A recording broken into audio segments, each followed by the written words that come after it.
saya pernah mention juga bahawa ada sebilangan kelas dia ada international student. Okay, so siapa grup yang duduk dengan international student tu tolong abaikanlah, sebab international student ni saya dah grupkan dia dalam satu kumpulan. So kalau dalam grup kamu tu ada seorang international student, maknanya grup kamu tinggal 4 sajalah. Okay, yang mana tak ada dia kekal dengan 5. Okay, so kalau kamu tengok kepada arahan, okay, sebenarnya apa yang perlu kamu buat adalah kamu dikendaki untuk design a pump. Okay, design pump tu tak adalah sampai kamu kena lukis dia punya drawing dan fabricate, tak. Okay, design itu lebih kepada kamu kena tentukan spesifikasi pump yang boleh fulfill requirement of the system. Okay, dan pump yang terlibat ini adalah berkaitan dengan centrifugal pump. Okay, so basically apa yang perlu kamu buat adalah sebenarnya performance pump dipengaruhi oleh geometry of the impeller. Okay, so dalam pump tu ada satu bahagian yang berputar. Okay, bahagian berputar tu kita namakan dia sebagai impeller. Okay, so geometry of the impeller ini akan mempengaruhi performance pump. Okay, dan bila saya sebut geometry of the pump, basically dia berkaitan dengan 7 parameter ni. Okay, so kamu ada inlet blade angle, outlet blade angle, inlet blade width, outlet blade width, inlet blade radius, outlet blade radius dan juga impeller speed. Okay, so dia melibatkan 7 parameter. Okay, so 3 parameter ini akan mempengaruhi pump performance. Dan kalau kamu lihat kepada tabel yang saya nyatakan, okay, saya tak beritahu nilai dia berapa yang perlu kamu pakai. Okay, saya cuma beri range nilai yang boleh kamu gunakan. Okay, so minimum dan juga maksimum. So 7 parameter ni dia ada nilai minimum, dia ada nilai maksimum. So berapa nilai kamu nak pakai, kamu yang tentukan. As long performance pump yang kamu dapat daripada pump yang kamu design itu mestilah memenuhi keperluan sistem. Okay, so sistem yang diberi, okay, kat bawah ni dia diberitahu bahawa kamu dikendaki untuk alirkan air daripada sungai ke dalam satu takungan air, yang mana kedudukannya adalah 10 meter di atas paras air lah. Okay, so dari situ kamu kena gunakan pump, dan pada waktu yang sama juga kamu memerlukan piping system. Okay, dan kalau kamu lihat dalam soalan yang diberi, piping system tak diberi, tak dinyatakan dengan jelas.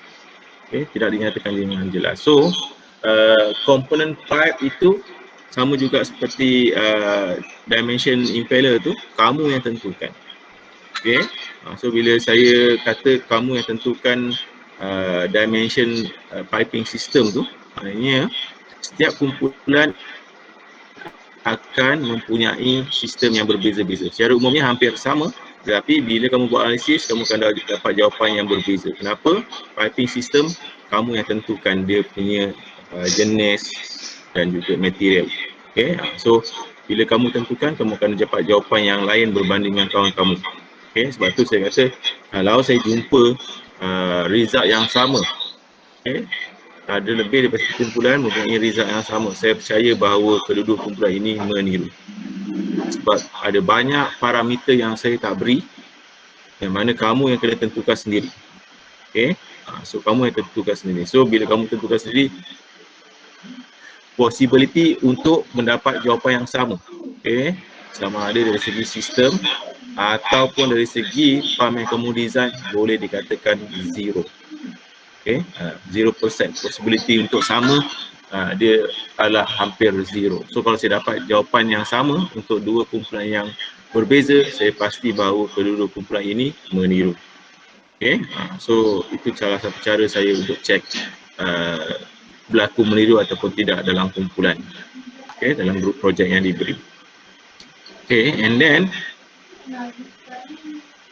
so kamu dikenaki untuk siapkan selama 2 minggu, bermula minggu hadapan sehingga minggu yang satu lagi, iaitu minggu ke-12.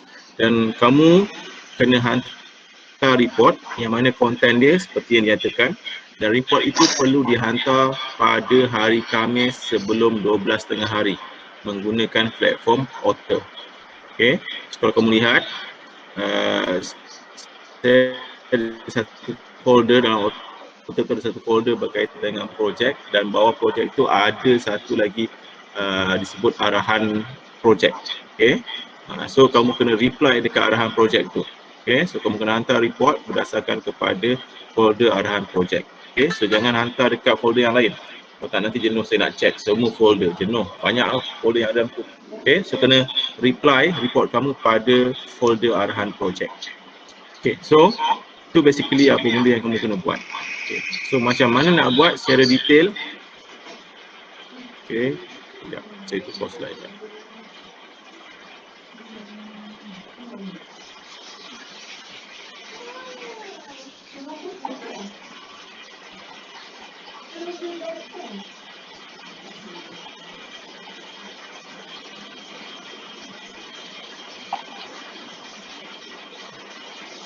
Okay, so basically apa yang kita nak kira adalah kita nak kira pump head ataupun HP.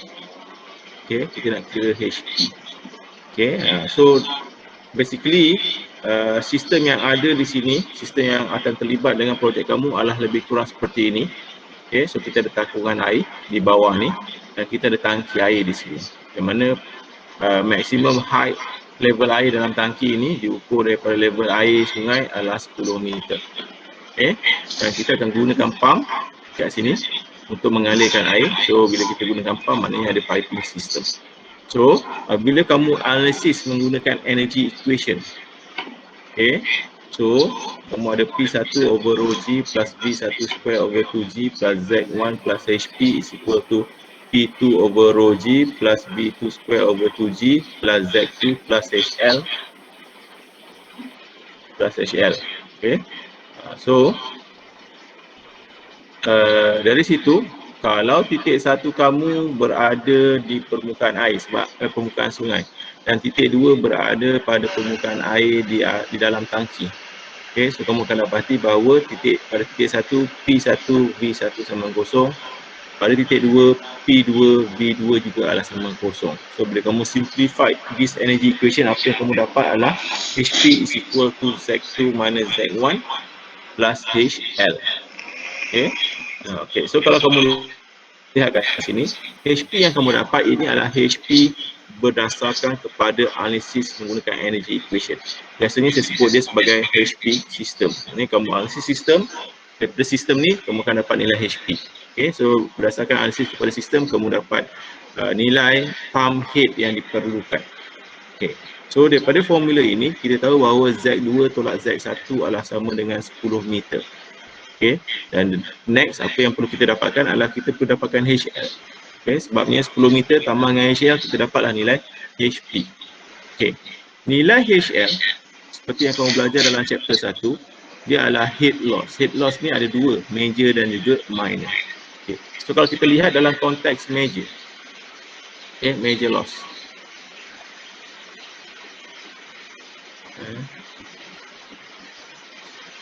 Okay, dalam konteks major loss, HL is equal to FLV square over 2GD. Dan kalau kamu kira Reynolds number, okay, rho VD over mu, kamu akan dapati bahawa dia adalah turbulent. Okay, so bila dia turbulent, untuk dapatkan nilai F, dia bergantung kepada nilai RE dan juga E over D. Okay, so kalau kamu lihat kepada nilai F ini, ada dua perkara yang tidak diberi. Yang pertama adalah nilai rho dan mu, iaitu fluid properties. Okay, so kamu kena buat assumption berkaitan dengan fluid properties. Okay, dan fluid properties kamu mestilah berdasarkan kepada temperature. Okay, sebab bila kita design sistem ni, okay, sistem ni terdedah kepada certain degrees of Celsius, certain degrees of temperature. Okay, so kamu kena buat assumption temperature yang kamu nak guna. Okay, so daripada temperature tersebut, okay, dan disebabkan fluid dia adalah water, so buka table of properties, dapatkan nilai rho dan mu. Dan nilai temperature yang kamu guna mestilah nilai temperature yang logik. Okay, tak bolehlah kamu design based on temperature 40 degree Celsius. Okay.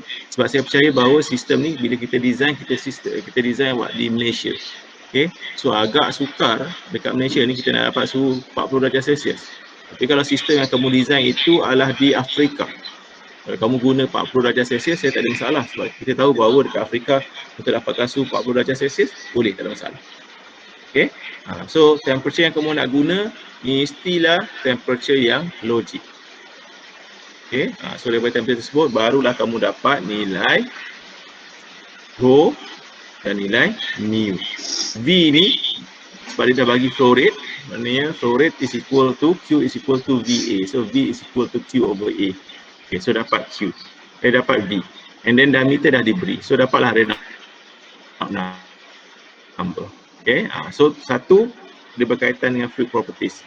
Yang kedua, untuk dapatkan nilai F juga, kamu perlukan nilai E, surface roughness. Dan surface roughness ini bergantung kepada material of the pipe. So maknanya pipe, kalau ikut pada soalan, dia tak beritahu material of the pipe. So kamu yang kena tentukan material of the pipe. Okay, so guna table yang ada dalam bahagian energy equation tu, and then dari situ barulah kamu dapat nilai E, tentukan material dan dapat nilai E. Okay, so dah tahu nilai E, dapatkan nilai E over D, temperature kamu dah decide, kamu dapat Reynolds number, guna sama ada kamu guna formula ataupun kamu guna Moody chart, kamu boleh dapat nilai F. So bila kamu dapat nilai F, kamu masukkan dalam formula di atas, kamu boleh dapat Moody chart. Okay, so kamu lihat untuk kira minor loss ada dua parameter tidak diberi. So kamu yang tentukan dua parameter tersebut. Okay, yang kedua untuk kira minor loss. Okay, minor loss is equal to KLV square over 2G. Minor loss ini berkaitan dengan component of the pipe.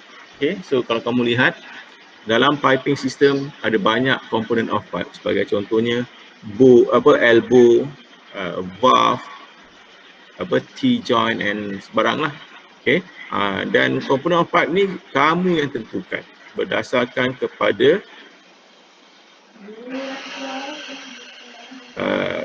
kamu punya sistem design. Okay, berdasarkan kepada gambar rajah ni, kamu yang tentukan apa yang ada dalam piping system kamu. Okay, so kalau kamu dah kenal pasti komponen piping system yang ada, so kamu buka dalam buku. Okay, kamu buka dalam buku, dapatkan nilai KL untuk setiap komponen tersebut. Okay, sudah dapat nilai KL untuk setiap komponen tersebut, and then barulah kamu boleh kira nilai minor loss.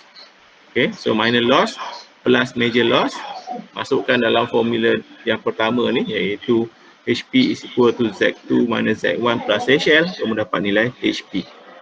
Okay, so HP itu adalah pump head yang diperlukan based on system analysis.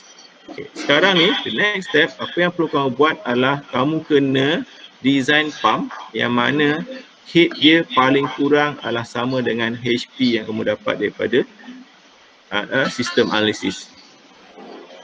Okay, daripada analysis of the system. Okay, so dari sini apa yang kamu buat, kita akan guna theory of turbo machinery. Okay, so daripada theory of turbo machinery, iaitu menggunakan velocity triangle, kita akan dapati bahawa pump head yang dihasilkan oleh pump kamu adalah sama dengan 1/G kalikan dengan U2 V tangent 2 tolak U1 V tangent 1. Okay, secara umumnya untuk memastikan pump yang kamu design itu boleh fulfill the requirement of the system, HP ini mestilah sama dengan ataupun lebih besar daripada HP system. Okay, HP pump mesti lebih besar daripada HP system. Okay, pengiraan ni nanti saya tunjukkan macam mana nak tentukan U2 V tangent 2, macam mana nak tentukan U1 nak kira, macam mana nak tentukan V tangent 1. Okay, sekarang ni pump kamu mestilah menghasilkan HP pump yang lebih besar daripada HP system. Akan timbul satu isu di mana ada kalanya HP yang kamu kira itu terlampau besar. Okay, kadang-kadang sehingga 2 kali ganda, 3 kali ganda daripada HP system. Okay, isunya adalah semakin besar nilai HP pump, semakin banyak current yang digunakan. Okay, katalah HP system cuma 10 saja, tapi bila kamu buat kira, kamu nilainya adalah 30. Okay. So dari situ, dari segi syarat umumnya adalah HP pump mesti lebih besar daripada HP system. Okay. Dia dah memang boleh fulfill sistem punya requirement. Tetapi disebabkan HP pump terlampau besar, dia akan mempengaruhi kadar penggunaan elektrik. Okay. So dia akan menyebabkan penggunaan elektrik terlampau tinggi. Sebab tu biasanya kita akan limitkan dia kepada certain percent. Okay. Certain percent saja dia punya lebih besar. Jangan terlampau besar sangat. Okay. So sekarang ni saya setkan dia sebanyak 30% lebih besar daripada HP system. Okay, sebenarnya HP pump yang kamu kira menggunakan step yang kedua, okay, mestilah 30% lebih besar daripada HP yang kamu dapat daripada sistem analisis. Okay, so lebih kurang lah, kalau mungkin bila kamu kira kamu dapat dari kurang 27 pun boleh lagi, kamu dapat dalam 30% pun boleh lagi. Yang penting dia lebih besar. Okay, dia mesti lebih besar. Okay, amat jarang kita assume HP pump mesti sama dengan HP system. Kenapa? Sebab bila kita fabricate, ada banyak loss yang berlaku.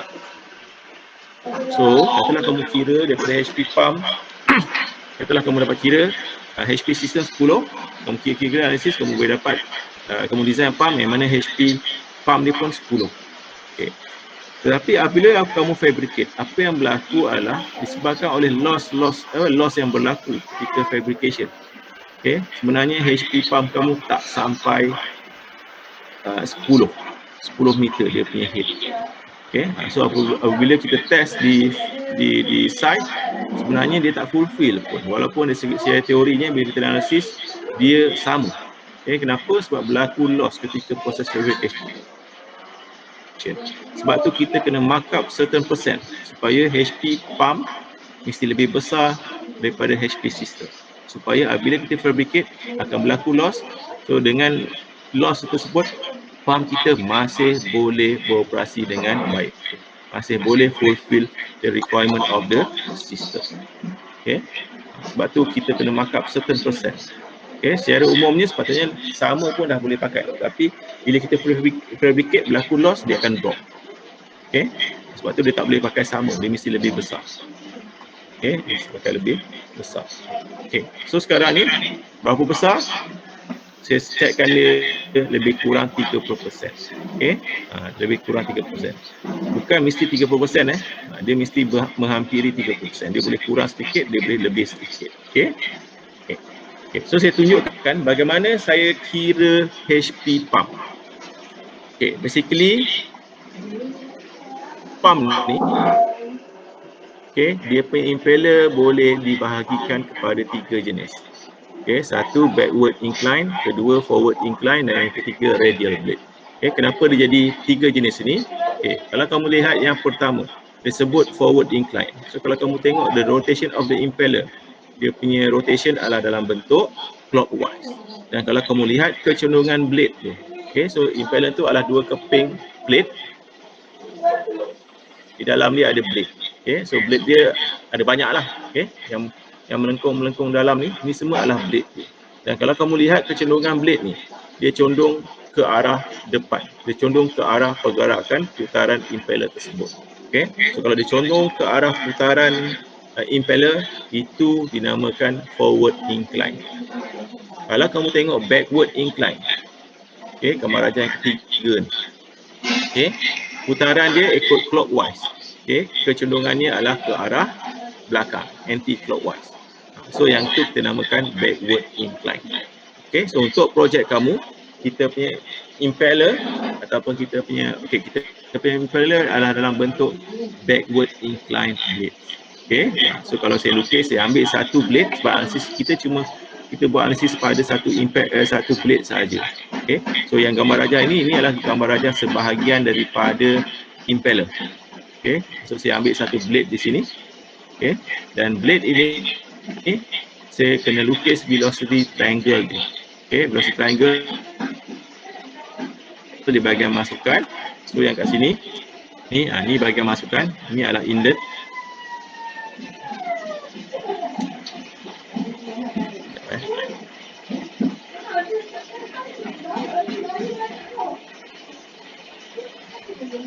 Okay, so ini adalah bahagian inlet. Okay, ini adalah bahagian inlet, ini adalah bahagian outlet. So, kalau kamu tengok dekat bahagian inlet kita ada velocity triangle ni, dan bahagian outlet kita juga ada velocity triangle. Okay, so macam mana kita nak lukis velocity triangle? Okay, basically pada bahagian inlet ada dua velocity yang berlaku. Yang pertama, velocity of the impeller. Okay, velocity impeller ni, kalau ini adalah titik inlet, kamu kena lukis garisan tangent kepada titik inlet. Katakanlah ini adalah garisan tangent kepada titik inlet. Dan katakan putaran dia adalah clockwise. So apabila putaran dia clockwise, velocity at inlet, in velocity of the impeller at inlet, arahnya adalah ke arah kanan.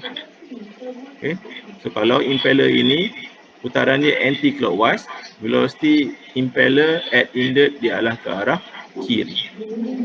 So sekarang rotation dia adalah arah jam, iaitu clockwise. So sebab tu dia punya velocity of the impeller at the inlet arahnya adalah ke kanan. So kamu lukis satu anak panah arah ke kanan. Simbolnya adalah U.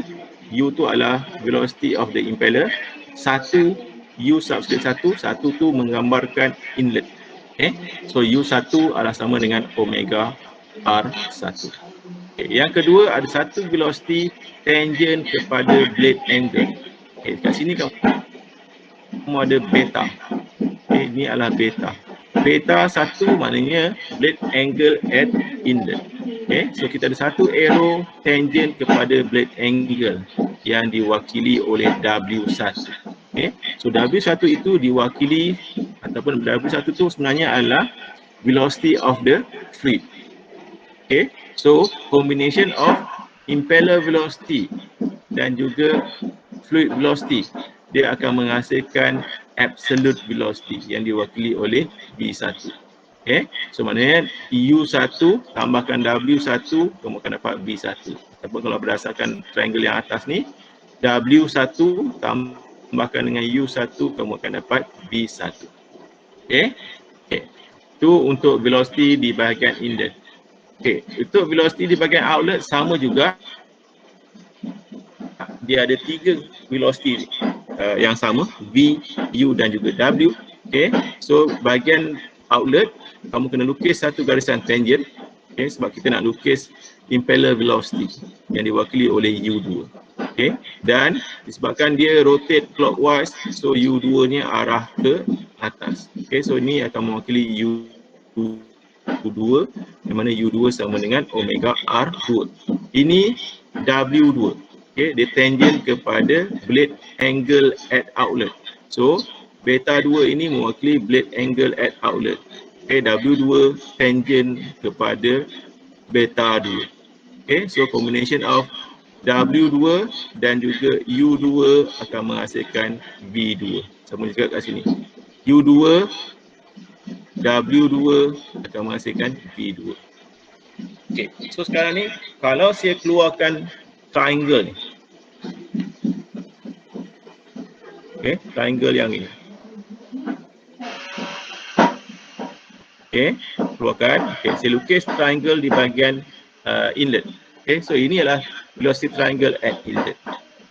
Dekat slide yang sebelum ini, saya ada cerita bahawa untuk mengira HP pump, kita perlu tahu nilai U1 dan juga V tangent 1. Selain daripada U2, V tangent 2.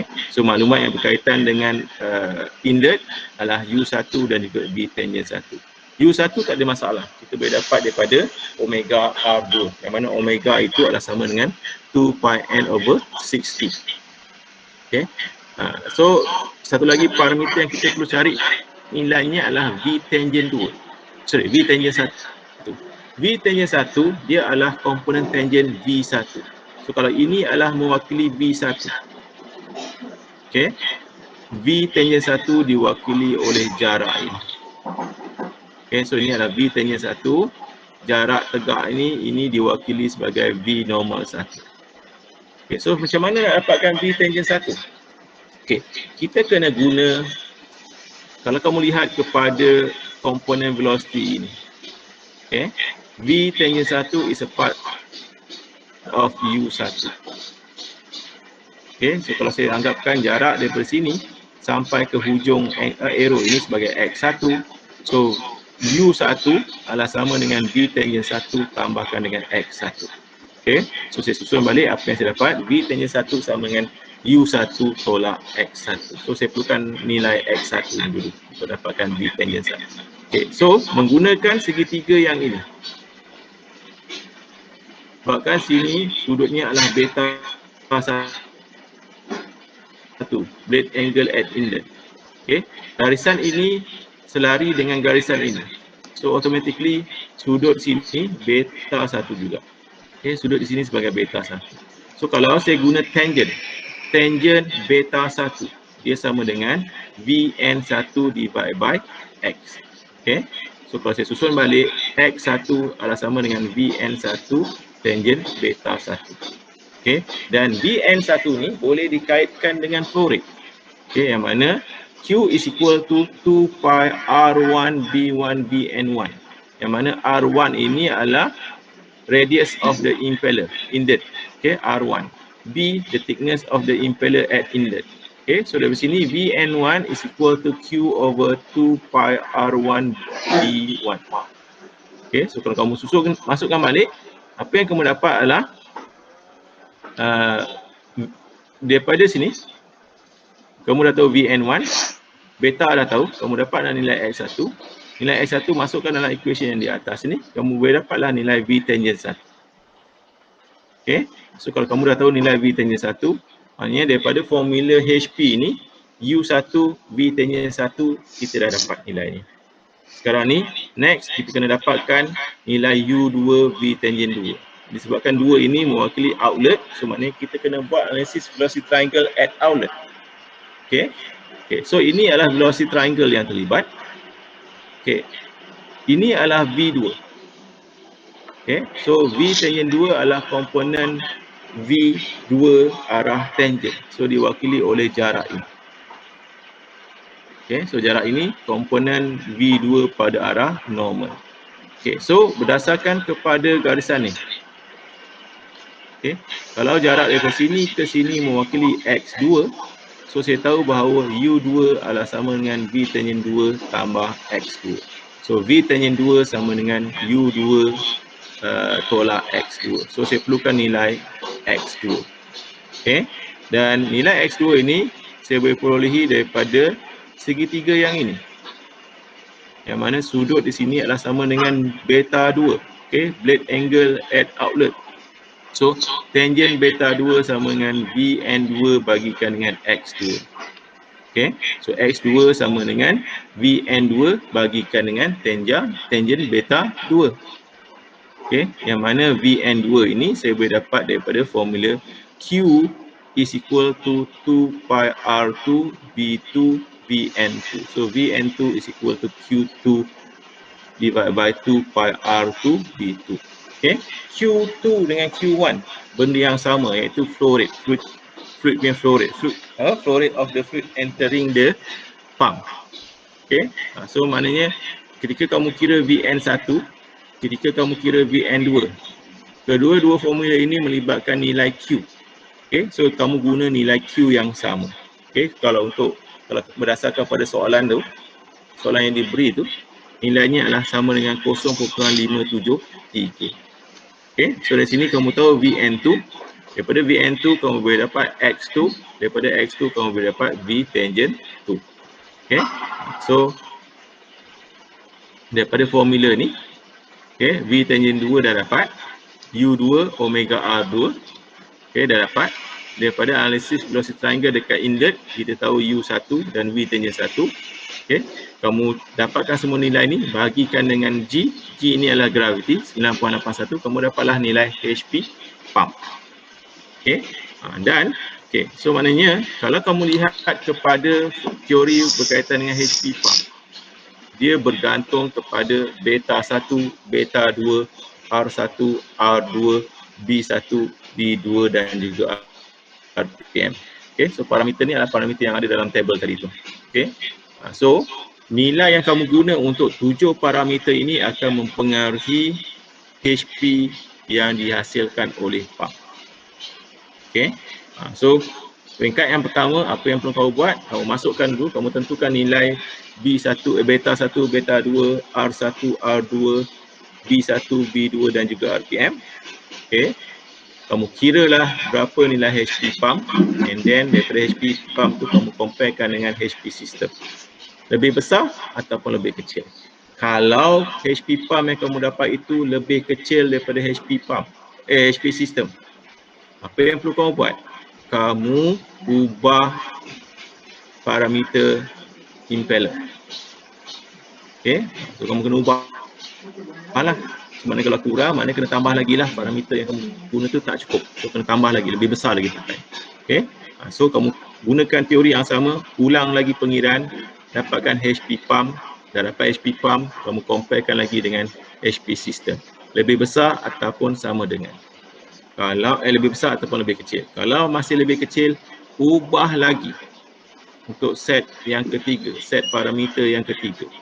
Ulang lagi pengiraan, dapatkan nilai HP pump and then compare dengan HP system.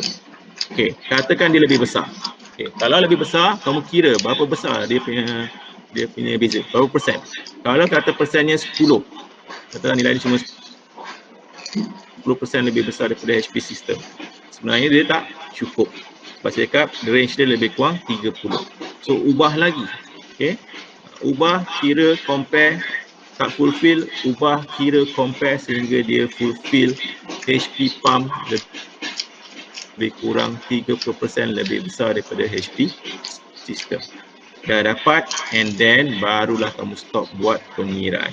Okay, so projek ini ataupun pengiraan berkaitan dengan HP pump ini sebenarnya dia bukan sekali kira dan terus settle, tak.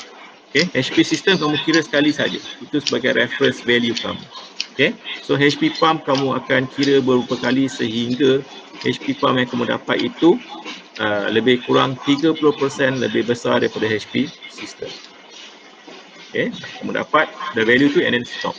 Okay, so berapa kali yang perlu kamu kira, dia berbeza-beza mengikut kumpulan.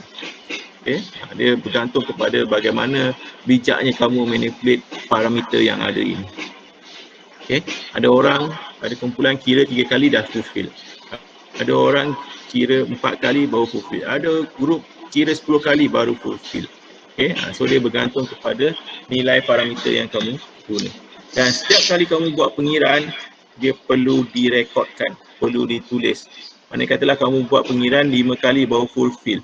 Pengiraan yang pertama, pengiraan yang kedua, pengiraan ketiga dan pengiraan keempat perlu direkodkan. Okay, dan saya tidak benarkan kamu menggunakan Excel untuk membantu kamu membuat pengiraan. Okay, kamu kena kira manually. Okay, so katalah kamu kira 5 kali baru fulfill, maknanya pengiraan 1 hingga 4 tak fulfill. Pengiraan 1 hingga 4 itu perlu dimasukkan ke dalam attachment.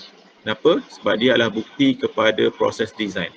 Okay, proses design bukan sekali buat dan capai, tak. Dia melibatkan pengiraan berulang-ulang kali. So macam mana tunjukkan bahawa proses design itu adalah satu proses yang berulang-ulang kali? Itulah dia. So, daripada pengiraan kamu tu, itu menunjukkan proses design itu adalah proses pengiraan berulang-ulang kali.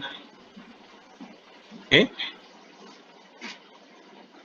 So pengiraan yang tidak fulfill requirement tetap kamu kena simpan, okay, sebagai bukti bahawa kamu telah membuat sekian kali pengiraan. Okay.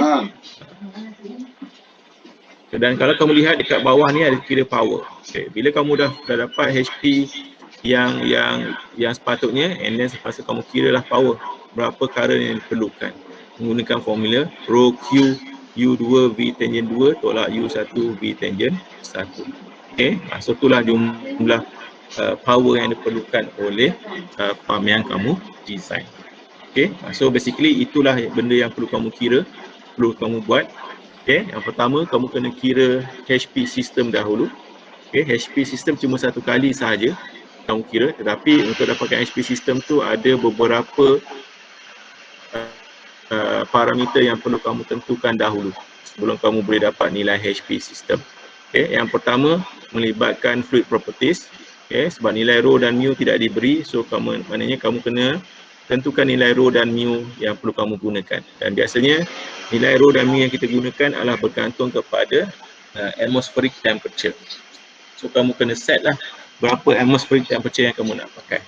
So tu yang pertama. Yang kedua, untuk kira nilai F, kamu perlukan surface roughness. So maknanya dia melibatkan material of the pipe. Okay, so kamu kena set material of the pipe yang sesuai. Okay, material of the pipe tu boleh dapat daripada table dalam chapter 1. Tapi saya ambil contoh kalau kamu kata kamu nak pakai copper, bukan tak boleh pakai copper, boleh. For the sake of calculation, kamu still boleh buat calculation. Tapi secara logiknya tak logik lah. Okay, kamu nak design satu sistem yang mengalirkan air, kamu nak guna copper. Sebab copper adalah material yang mahal. Okay, kalau memang ada keperluan untuk guna copper, and then kamu kena justify lah. Sebagai contohnya, pipe copper banyak digunakan dekat mana? Dekat sistem aircon. Okay, dalam sistem aircon, dia punya piping system gunakan copper. Kenapa? Kalau pakai material selain daripada copper, dia akan menghasilkan oxidation. Okay, fluid yang mengalir dalam pipe tu, aircon main fluid tu, okay, dia akan menghasilkan oxidation. So bila menghasilkan oxidation, dia akan menghasilkan seperti benda asing lah, ataupun so-called karat lah. Oxidation ni sebenarnya part of is karat. Okay, so benda ni akan menyebabkan valve tersumbat lah apa semua. Okay, so sebab tu tak boleh pakai material selain daripada copper. Okay, so bila pakai copper dia tak berlaku oxidation. Okay, sebab tu kenapa piping dalam sistem aircon memang pakai ni copper. Okay, tapi kalau kamu untuk mengalirkan air, kamu tak ada isu oxidation sebenarnya. Okay, so tak bolehlah pakai copper. Sebab tu bila kamu nak tentukan material apa yang kamu nak guna, okay, kamu kena tahulah apa syarat-syarat yang perlu kamu perlu patuhi. Okay, so jangan main pilih saja, pilih and then bila saya tanya, sebab dalam meeting yang pertama nanti, hopefully dalam minggu depan, selepas kamu dah siap kamu punya sistem, kamu kira HP sistem yang sepatutnya, HP sistem yang sepatutnya, and then selepas tu barulah kamu kira HP pump. Dah siap kira HP pump, kamu kena buat penyumpaan kali kedua dengan saya. Saya nak check, make sure HP pump yang kamu kira tu betul atau tidak. Kalau betul, and then boleh proceed dengan report. Kalau tak betul, betulkan and then barulah boleh proceed dengan report. Okay, so untuk bahagian yang pertama tadi tu,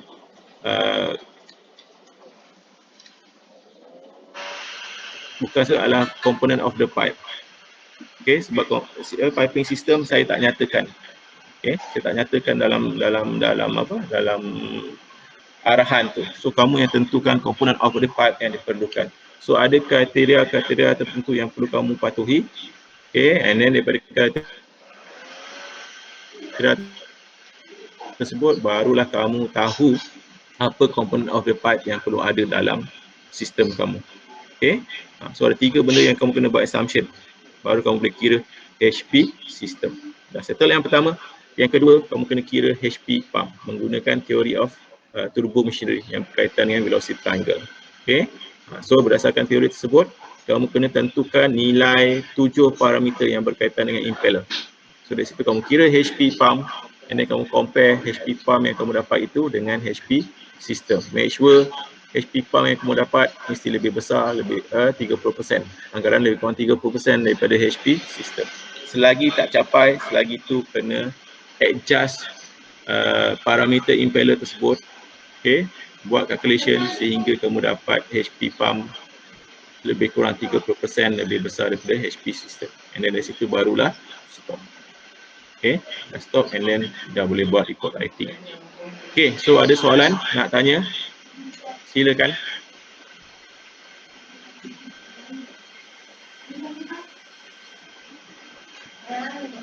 Okay, kalau tak ada soalan, saya rasa cukup setakat ni. Sekejap saya ambil attendance dahulu.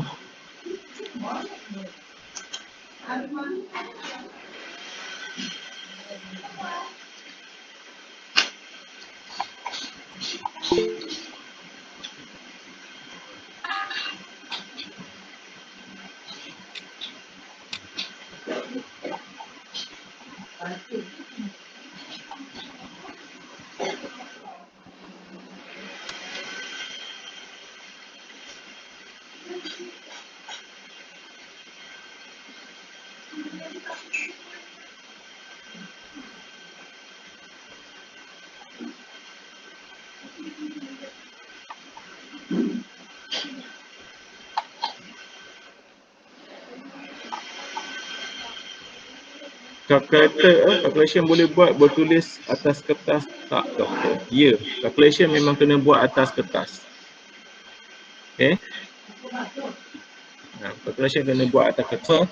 Okay, kalau kamu nak kira calculation berkaitan dengan contohnya HP pump. Okay. HP pump nanti katalah kamu kira 5 kali. Calculation 1 hingga 4 yang kamu tulis atas kertas itu perlu dilampirkan di bahagian attachment report kamu. Tapi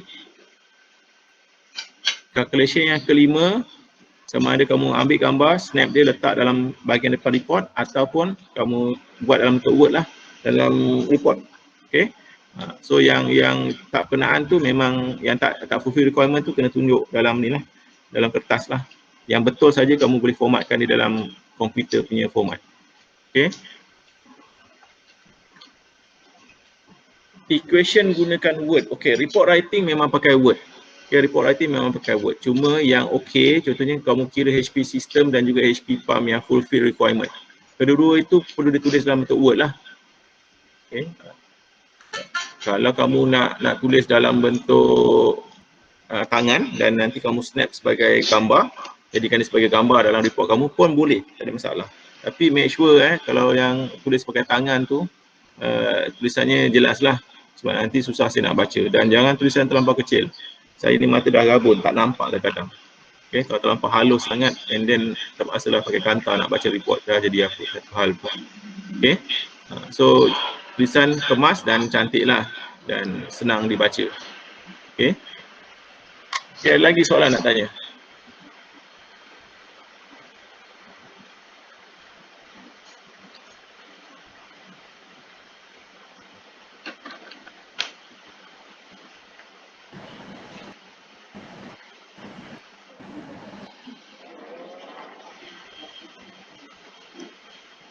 Sekejap tender belum habis lagi kan.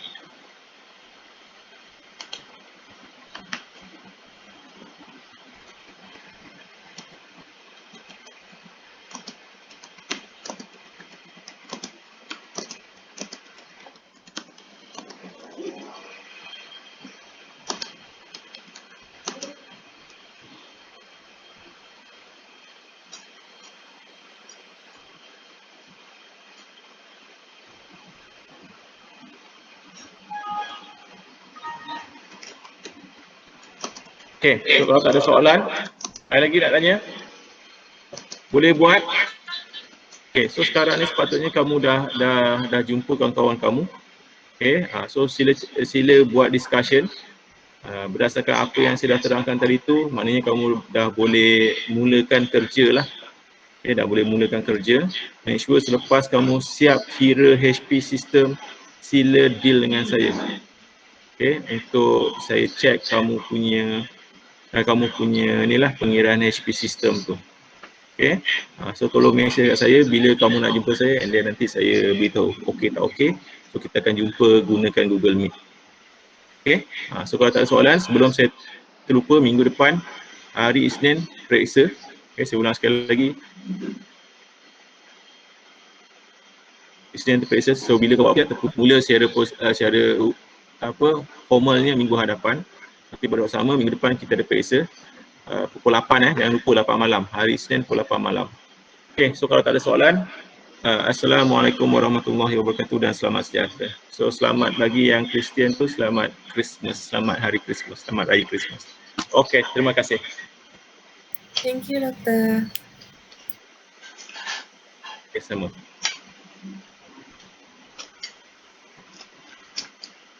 Terima kasih, Doktor.